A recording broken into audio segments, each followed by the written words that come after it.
aquí en Mega Noticias, y saludo esta tarde a Julián Andrade, periodista y analista político. Julián, muy buena tarde, ¿cómo estás? Buena tarde, Adán, un gusto estar contigo y con todos los que nos ven y nos escuchan.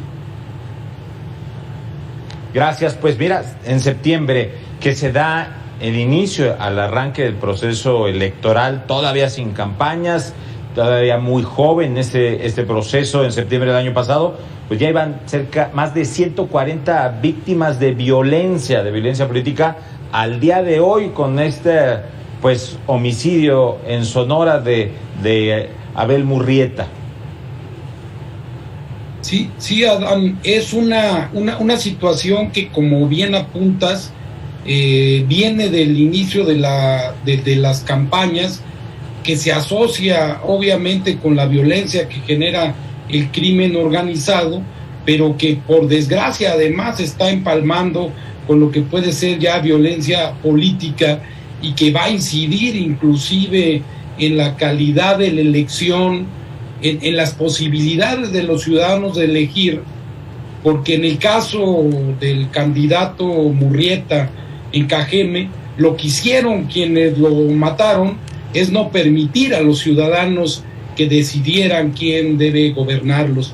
Es una situación compleja, me parece a mí muy delicada, y que ya requiere de acciones de Estado contundentes en cuanto a qué se va a hacer con el tema de la seguridad.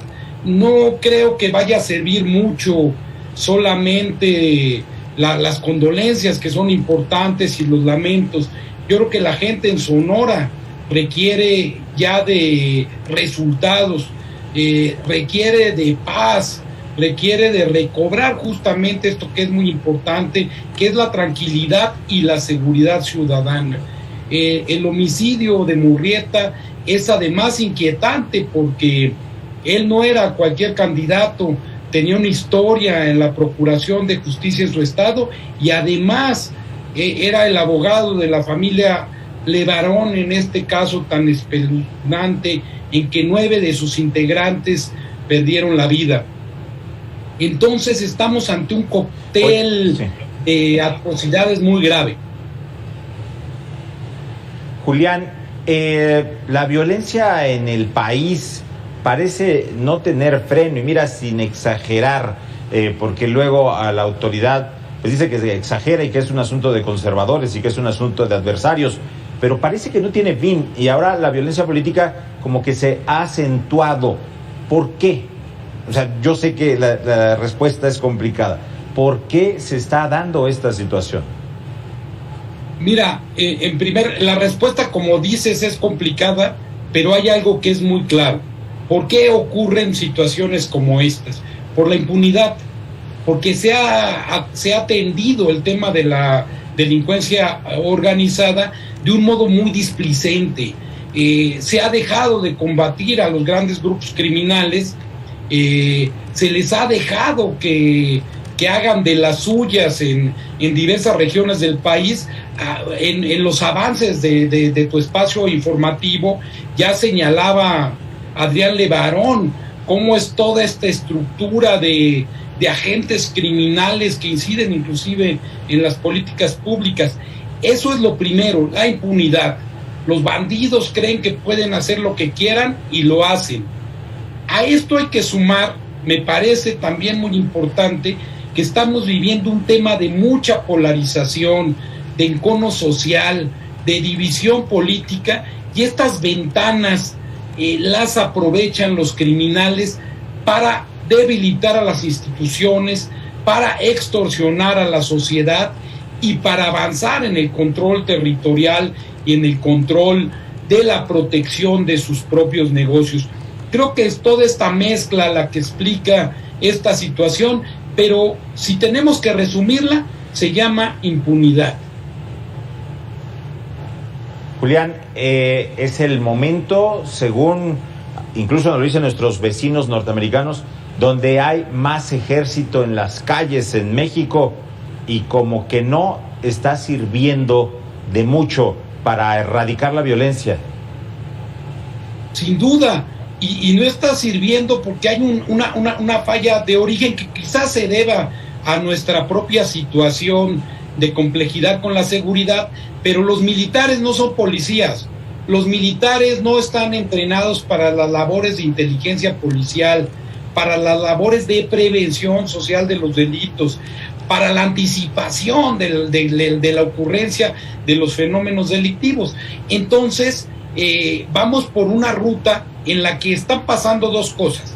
Ni tenemos labores de inteligencia policial que puedan prevenir situaciones como las que están ocurriendo, pero tampoco tenemos un saldo de disuasión y de combate a los grupos criminales que estén significando un desbalance en el avance de estas organizaciones que además tienen alarmada a la sociedad, y no solo eso, tienen alarmados también a nuestros vecinos, lo que eventualmente puede tener consecuencias, Adán.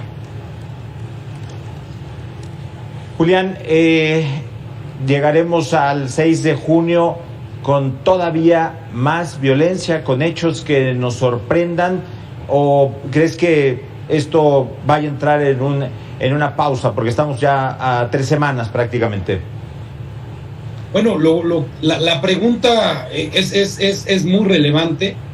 Espero de verdad, como creo que tú y todos nosotros de corazón, que no haya más fallecimientos relacionados con violencia contra candidatos o contra las personas que trabajan en los alrededores de quien aspira a un puesto de elección popular.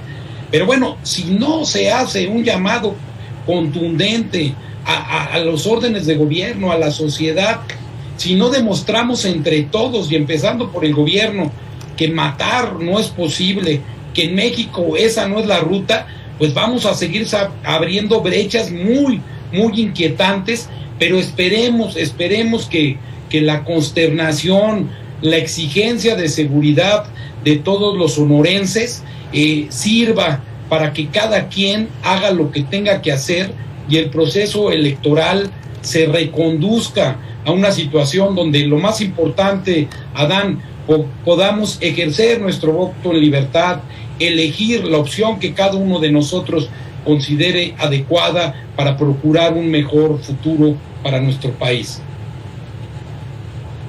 Julián Andrade, periodista y analista político, te agradecemos mucho estos minutos con Mega Noticias TVC. Yo te agradezco a ti y sobre todo a quienes nos ven y escuchan. Gracias, buena tarde. Y vamos a Michoacán.